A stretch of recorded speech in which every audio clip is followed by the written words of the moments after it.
अरे तू ये लोग परुले फोटो देखे हो कि मैं कि कुनी हूँ इंस्टा पिंस्टा जे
कैसे हम पर्यावरण की रक्षा करके भी अच्छी और स्वस्थ होली मना सकते हैं। अगर इसमें कोई भी त्रुटि हो तो हमें माफ कीजिएगा। धन्यवाद।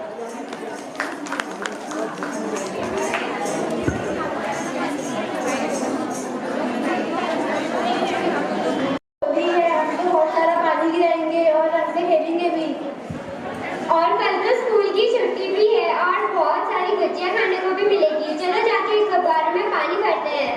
हाँ चलो चलो। लास्ट में हमारे गाँव में भी पानी आता है तो हम भी पानी भरवाएंगे। अरे इस बार तो नेताओं ने भी वादा किया है कि अगर वो जीत गए तो हमारे गाँव में भी पानी आएगा। काश ऐसा ही हो। चलो हम आगे जाके पानी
अल्मोड़ा में लगभग 32 वर्षों से महिला कल्याण संस्था के द्वारा महिला होली का आयोजन करा जाता है, जिसमें प्रतियोगिता करी जाती है और अपनी प्रतिभा को आगे बढ़ाने के लिए महिलाओं की। और इस बार छात्राओं को भी इसमें मौका मिला है। स्कूल की छात्राओं ने बहुत अच्छा प्रदर्शन किया है। आइए जानते हैं कि किस तरीके से आयोजन होता है और इसमें क्या क्या कठिनाइयाँ सामने आती है। जानते हैं मैम, आप सबसे पहले तो हम आपका स्वागत करेंगे। बहुत बहुत धन्यवाद आपका। मैम, आपसे जानना चाहेंगे कि ये जो एक संस्था है, इसका आयोजन आप हमको पता चला कि 32 वर्षों से इसका आयोजन हो रहा है, लेकिन हमेशा देखा जाता है कि आपके द्वारा नई नई चीज़ें लाई जाती हैं। कभी प्रतियोगिता के माध्यम से बच्चों को आगे लाया जाता है, महिलाओं को आगे लाया जाता है। इस बार आपने बच्चों को भी आगे लाए हैं, तो ये क्या है और किस तरीके से करते हैं आप? इसमें क्या कठिनाइयाँ आपको होती हैं, थोड़ा बताएंगे। हम ये होलिका महोत्सव को जो है वो वैसे तो हम सन 90 से करते आ रहे हैं, लेकिन हमने महिलाओं को मंच देना शुरू किया है 1997 से। महिलाओं में हमने जब देखा, जब हम लोग पहले केवल हॉल में करते थे और हमने देखा कि महिलाओं में बहुत प्रतिभा है, तो उनकी प्रतिभा को उजागर करने के लिए हमें उन्हें एक मंच देना चाहिए। इन महिलाओं ने कहीं से सीखा नहीं है, घरेलू महिलाएं हैं और इनका प्रदर्शन इतना अच्छा होता है, इतनी मेहनत करके आती हैं। और आप जानते हैं कि अपनी संस्कृति को बढ़ाने के लिए अगर घर की जो मुखिया है महिला, अगर वो ध्यान देगी तो बच्चे भी उस पर ध्यान देंगे। तो हम चाहते हैं कि हमारी संस्कृति आगे और बढ़े और इसका बच्चों पे भी अच्छा रहे कि आने वाली पीढ़ी क्योंकि इससे दूर होती जा रही है, तो हम चाहेंगे कि बच्चों पे भी इस जो हमारा होली का त्यौहार है या अन्य त्यौहार है उनके बारे में बच्चे जानें और समझें। तो इसीलिए इस वर्ष हमने छात्राओं को भी एक मंच दिया है कि छात्राएं यहाँ पे आएँ और अपना प्रदर्शन करें। इसके साथ ही हम चाहते हैं कि स्वांग के माध्यम से एक मैसेज भी समाज में जाए, जिसमें कि जो बुराइयां हमारी समाज में हैं उसको दूर करने के लिए स्वांग के द्वारा बच्चे प्रदर्शन करते हैं या महिलाएं प्रदर्शन करती हैं और उसका एक मैसेज अच्छा समाज में जाता है, ऐसा मैं विश्वास करती हूँ। महिलाओं को आगे बढ़ाने के साथ साथ एक संदेश इन्होंने दिया है कि किस तरीके से जो कुरीतियां हमारे समाज की हैं उसको दूर करा जाए और महिलाओं को आगे लाया जाए। तो ये हम जानते हैं, इसमें मैम एक चीज़ और जानना चाहेंगे आपसे, क्योंकि एक बहुत बड़ा आयोजन हमको नज़र आ रहा है ये, इसमें सरकार के द्वारा आपको क्या मदद मिलती है या और कहाँ से आपको मदद मिलती है? हमें सरकार से आज तक इस इतने 32 साल में केवल 8 बार सरकार से हमें मदद मिली है। आज 3 साल से हम जैसे तैसे इस कार्यक्रम को खींच रहे हैं, हमारे पास कोई संसाधन नहीं है। ये तो महिलाओं का उत्साह है कि उन्होंने कहा कि इस कार्यक्रम को आप करिए और हम सहयोग करेंगे। तो ये हमारी संस्था की महिलाओं का ही सहयोग है कि हम इसे कर पा रहे हैं। इस बार बहुत हमें परेशानी आई, हमने सारी महिलाओं को बुलाया और उनसे कहा कि हम आपको गिफ्ट पहले दिन नहीं दे पाएंगे, केवल हम महिलाओं को बहुत अच्छे से वो इतनी तैयारी करके आती हैं, तो हमारा भी कुछ फर्ज बनता है कि हम महिलाओं को अच्छे से अच्छा उनका सम्मान करें। तो हम हमेशा अच्छे से ही गिफ्ट लेना और ये सब करते थे, लेकिन इस बार धनाभाव के कारण हम उतना अच्छे से नहीं कर पा रहे हैं, जिसका कि हमें अफसोस भी है, लेकिन मुझे खुशी है कि महिलाओं का जोश कम नहीं है। तो हम आपसे जानना चाहेंगे, क्या सरकार से कोई मांग करेंगे कि नई सरकार बनने जा रही है, नई सरकार का गठन कुछ दिनों में हो जाएगा और होली का त्यौहार, क्योंकि कहा जाता है कि होली के रंग जब उड़ते हैं तो कई लालिमाएं ले आती हैं, तो क्या सरकार से कोई मांग करेंगे ऐसी? मैं सरकार से ज़रूर मांग करूंगी कि अल्मोड़े में इतने समय से महिला होलिकोत्सव किया जा रहा है और आपने देखा होगा जो हमारा सांस्कृतिक जुलूस है वो एक तरीके से जैसा गोवा में कार्निवल होता है सेम हमारा भी समझिए। तो जब कार्निवल को इतना फेमस किया जा रहा है, उसके लिए सरकार इतना करती है, तो ये जो हमारा होलिकोत्सव है इसका जो सांस्कृतिक जुलूस है उसे भी एक अंतर्राष्ट्रीय मंच पे उसकी एक पहचान बने, ऐसा मेरा सोच है। और मैं सोचती हूँ आने वाली सरकार इस पर ध्यान देगी और हमें आर्थिक सहयोग भी मिलेगा जिससे हम अपने कार्यक्रम को अच्छे से अच्छा कर सकें। कहते हैं मात्र शक्ति ही होती है जो हर कुछ संभव कर पाती है, और इस बार तो कई जगह पे ये सुनने को आया तो मात्र शक्ति ने भी सरकार को बहुत मजबूती के साथ आगे बढ़ाने का काम किया है। तो हमें लगता है कि महिलाओं की होली में सरकार जरूर सुनेगी और हम भी मांग करना चाहेंगे सरकार से कि अल्मोड़ा में होने वाली इस होली को और बढ़ाया जाए। तो इसके साथ ही मिलते रहेंगे आपसे, आप देखते रहिए सत्यपथ न्यूज, बहुत जल्दी आपसे मिलेंगे दोबारा। धन्यवाद।